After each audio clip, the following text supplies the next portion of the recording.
In this video, I want to compare and contrast the Victorinox Fibrox to the Wusthof Gourmet tomato knives, also known as serrated utility knives.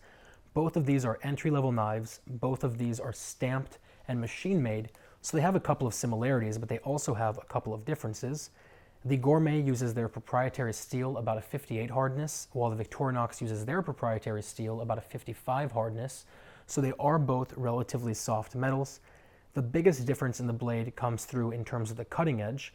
The Wusthof is a relatively dull 18.5 degrees, while the Victorinox is a relatively sharp 15 degrees. So it really comes down to this. The Victorinox can be used to shave the hairs off your arm in one pass, that's how sharp it is, while the Gourmet cannot be used to shave, that's how dull it is. They are both stamped, but they have some pretty noticeable differences past the blade back. The Victorinox, a lot of people are surprised to find out, does not have a full tang. It ends about right here.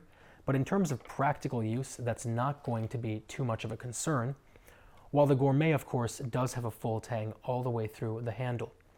The handles are very different as well. The handles are very different as well.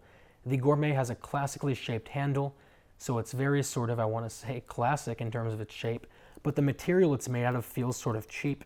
It sounds hollow and it just doesn't really feel that great in your hand. The Victorinox is made out of Fibrox. It's a reinforced polymer and it has this really nice finish to it. And it's actually very, very ergonomic, and even though it's a plastic handle, it does sort of feel high quality when you're holding it.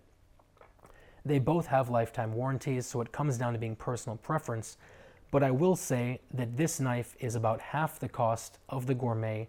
It performs better, and I think it just sort of looks better and it's made of better materials. So at the end of the day, I think it's definitely the better knife. I'll put a link down to both though. If you have any questions or any comments or any concerns, as always, let me know. And otherwise, I will talk to you very, very soon.